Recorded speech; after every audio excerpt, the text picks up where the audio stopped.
And so my intro for you today is some facts that may or may not be true. John Stanton Ramsey may or may not have been born on the shores of Lake Wobegon, where he promptly put on a pair of sunglasses and decided instead to go by Jack. When Jack was 7, he may or may not have gone on a trip to Madagascar with his family, where he had a spiritual experience with a lemur, became a vegetarian, and learned to ride a bicycle. Jack may or may not be known to spend holidays hanging around 24-hour laundromats, smoking cigarettes, and shouting into empty washing machines. Jack may or may not sometimes, wearing said sunglasses, look like a character from Reno 911. Jack may or may not also be a sweet water sign underneath it all, terrified of the mortifying ordeal of being known, which is why I suspect much of his fiction is in fact autofiction, and also why this semester he turned in an essay that was so good I sent it to a friend asking if I had been conditioned to accept mediocrity from white men, or if it was in fact as good as I thought it was. And she said it was that good. And so with that, please come to the stage, Jack Ramsey.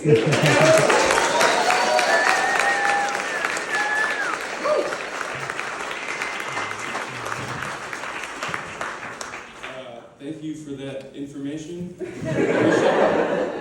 It's all true, except for the bike part I learned at 3, so. But yeah, my name is Jack, and today I'm going to be reading from an excerpt of my story called Death in Utah. It's a sort of combination of coming of age and horror/horrific things, I guess. It follows a teenage kid named Sam after a car crash leaves him stranded in the middle of the Utah desert. It was a hot day. The midday sun attacked the desert, baking everything from rock to bush, and every sensible living being had taken refuge in burrows or under rocks. If you didn't know what you were doing, being active in these conditions could dry you out in a matter of minutes. In the parking lot of the only gas station for miles, a shabby old Ford Econoline sputtered to life and rolled down the secluded stretch of battered asphalt, burning as it went. The rubber fittings around the windows and doors were softer than fresh fat gum and had begun to warp and sag. The heat from outside was so powerful you could feel it nearly a foot away from the windows, and anything made of metal was an absolute hazard to your skin. The red-orange plain of the Utah desert seemed to swallow the van as it pressed on. Nothing here was safe from the onslaught of the summer sun. Slumped over and suffering quietly in the back seat of the mobile oven was a kid named Sam. He was a standard high school slacker-type kid, stalled somewhere in the middle of the pubescent process. He possessed a lanky build, an uncared-for mess of shaggy black hair draped over the face of a screen addict, and would-be sharp eyes were weighed down by dark bags, making them look tired instead. It actually helped to soften his resting bitch face. In actuality, Sam was not dying, but if you were dumb enough to ask him, he would claim to be. He hated Utah, and he hated the desert. He was more partial to passing time at home in front of his computer, with the AC cranked up all the way. He also hated stupid road trips with his stupid summer campmates and counselors, and he hated his parents for making him go on this dumb trip. At 15, Sam knew he was too old to be sent to overnight summer camps as a camper rather than a counselor, but his parents had had enough of him, and he was too lazy to go through the counselor training. So he found himself rolling in this stupid van with his 3 younger campmates and their counselor Steve, hurtling along the highway in the middle of the Utah desert toward a campsite farther away from comfort than he had ever been. The other campers babbled endlessly with each other in the rows up front. Sam was not interested in connecting with them. They talked in seemingly endless circles, spewing their childish opinions or annoying little stories that went nowhere, and Sam tried his best to block them out in his head. "Hey, how's everyone doing back there?" called Steve.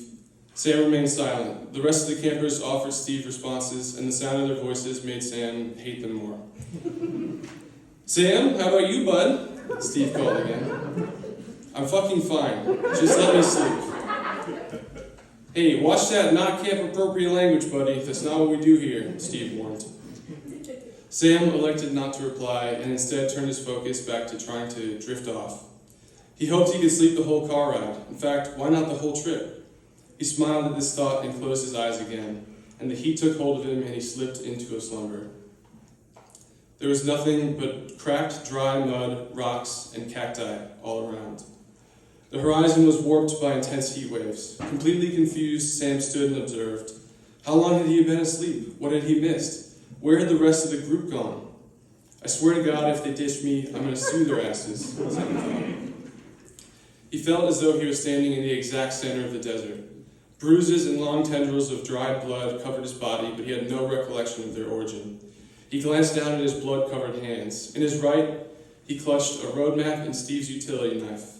His left gently cupped a frail-looking baby bird, which seemed to be barely breathing. Where the hell did this thing come from? Sam looked behind him to see his own footsteps disappearing into the dead horizon. He fell to his knees. A violent jerk brought Sam back into the real world.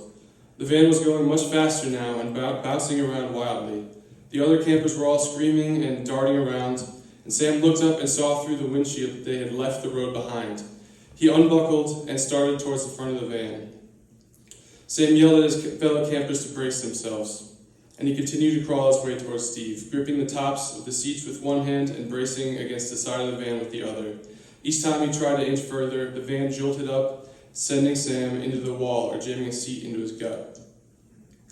At the front, Sam found Steve, who sat there staring straight ahead, eyes bloodshot, face red, veins exploded, and knuckles white on the steering wheel.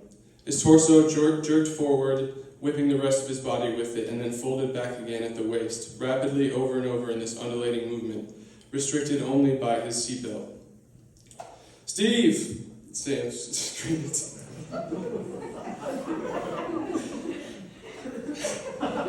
He reached out and shook the counselor as hard as he could. It was no use. Steve's body felt rigid and hot to Sam's hand. Their counselor's body continued convulsing and steering the car further and further toward nowhere. Then a change in the terrain caught Sam's eye. Just ahead, the desert plain gave way to open air. It was the top of a canyon, and it was approaching rapidly. Realizing Steve was not coming around, Sam sat back and braced for impact. There was nothing but cracked, dry mud, rocks, and cacti all around. The horizon was warped by intense heat waves. He might as well have been in the exact center of the desert. Sam sat slumped up against the van he had only just been traveling safely in. Inside, unmoving bodies were strewn about, cast limply into uncomfortable-looking poses. In Sam's lap, his hands clutched a road map and Steve's pocket knife. A scorpion scuttled past. Can you get more cliche? Sam thought. Blood poured forth from his forehead, trickled down around his eyes. In the desert heat, it actually felt cool. Then, laying on the ground just a few yards before him, Sam saw a baby bird. It looked awful. Like him, it was badly bruised, and the orange dirt of the desert stained its translucent pink skin. Its eyes were very nearly closed, as though it were trying to keep them open but couldn't. And its tiny left wing was bent in a place that it shouldn't be, broken. The thing was in shambles, but it was still breathing. Sam awoke once again. This time he found himself on his side, sprawled on the ground. Pain shot through his body as he stirred. He felt blood running down his temples, but was too afraid to find out what it was coming from. He made a move to push himself up and was met with an intense ache radiating from his side. Sam tried to breathe deeply, but it only made the pain worse, causing him to cough instead. He tried again and this time denied his body the pain.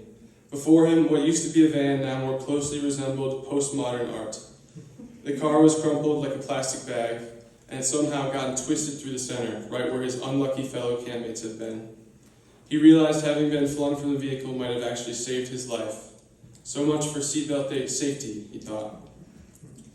The former camp counselor laid halfway out the windshield and half stuck still in the seatbelt, twisted forcefully at the lower spine. His ribcage splayed out further than it looked like it should in the middle, and his left collarbone caved in, pulling the shoulder up and closer to his head, which Sam was relieved to see was face down.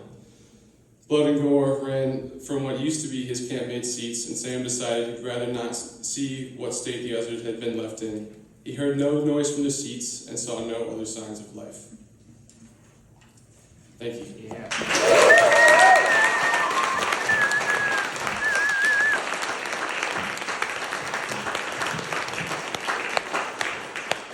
And now to introduce my classmate Rory, please welcome Mr. Greaves.